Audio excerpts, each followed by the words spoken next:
30 years की as में कह रहे हो कि मैं एक 50 लाख रुपए का अभी मैं मकान ले लेता हूँ। Yes.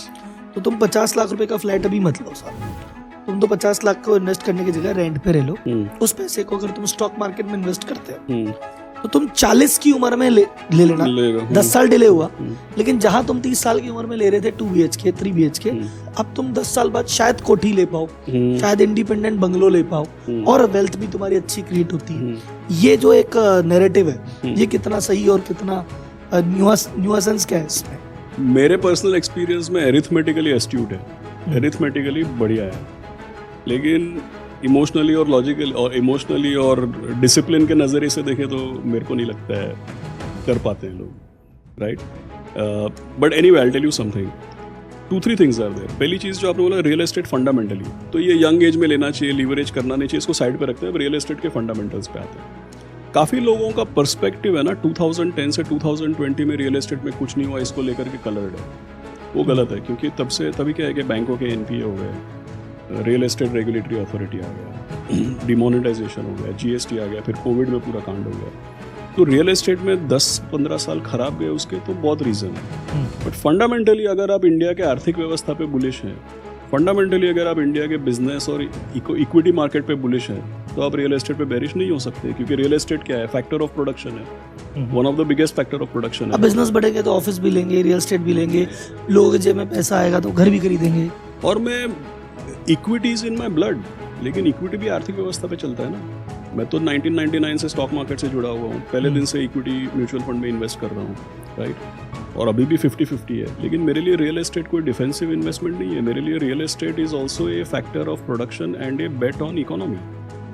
इनफैक्ट और मैं तो लीवरेज्ड बेट ऑन इकोनॉमी बोल रहा हूँ, करेक्ट? और लास्ट चीज़ मैं आपको बोलता हूँ कि मैं जब रियल एस्टेट की बात करता हूँ तो यहाँ से 200 किलोमीटर दूर नया एयरपोर्ट शायद बनेगा, फिर वहाँ पे शायद हाईवे बनेगा, तो वहाँ पे मैं ऐसा सब इन्वेस्टमेंट नहीं करता हूँ। जैसे हम लोग इक्विटी का एनालिसिस करते हैं वैसे ही वो जो एग्जांपल है ना कि 200 किलोमीटर दूर एयरपोर्ट बनेगा, वो स्पेकुलेशन है, वो इन्वेस्टमेंट नहीं है। क्योंकि आपको क्या पता है यार गवर्नमेंट क्या डिसाइड करेगी?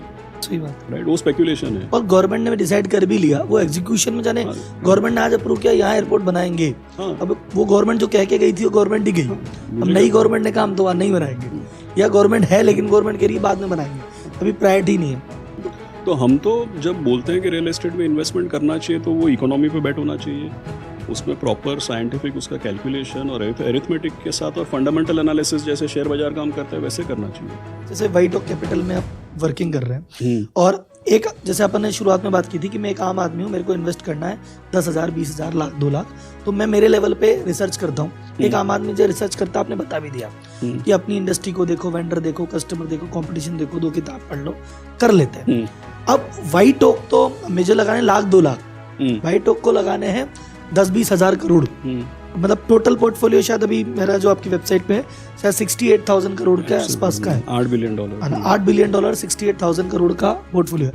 अब इतना बड़ा फंड जब इन्वेस्ट करते हैं तो मैं समझाना चाह रहा हूँ ऑडियंस के लिए कि भाई छोटा आदमी कैसे सोचता है। अब जब बड़ा आदमी इतना बड़ा फंड लगा रहा है तो आपकी क्या मेंटलिटी, क्या रिसर्च चीजें रहती है, आप क्या मतलब क्या चेक करते हैं? जो आपके अलग अलग फंड्स हैं उनकी इन्वेस्टिंग फिलोसॉफीज क्या है, how do you go about it? तो 3-4 चीजें देखते हैं। देखिए राहुल जी, एक डिफरेंस तो ये रहेगा कि एनालिसिस कैसे करते हैं, लेकिन एक बहुत भारी डिफरेंस, जो मेजर डिफरेंस जो लोगों के ध्यान में नहीं आता है, वो ये होता है पोर्टफोलियो कंस्ट्रक्शन का। देखिए डीमैट स्टेटमेंट जो होता है ना, डीमैट स्टेटमेंट, उसके 2-3 डिसएडवांटेजेस है। डीमैट स्टेटमेंट में पोर्टफोलियो IRR नहीं आता है, और पोर्टफोलियो IRR बेंचमार्क के साथ या पोर्टफोलियो का CAGR और सामने बेंचमार्क का जो रिटर्न है वो नहीं आता है डीमैट स्टेटमेंट में। पोर्टफोलियो लेवल कैलकुलेशन नहीं है, राइट? लेकिन हम लोग जो हैं, हम लोगों का तो परफॉर्मेंस सेबी का कानून है, हमारा परफॉर्मेंस तो बेंचमार्क के साथ ही या इंडेक्स के साथ ही रिपोर्ट होना।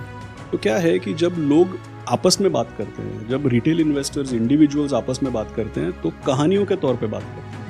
मैंने ये शेयर लिया, उसका ये हो गया। अब भाई जिसमें डूबा होगा उसमें आपने लाख रुपए लगाया होगा, जो चल गया उसमें 1,000 रुपये लगाया होगा, तो पोर्टफोलियो रिटर्न कितना हुआ वो कोई बात नहीं करता।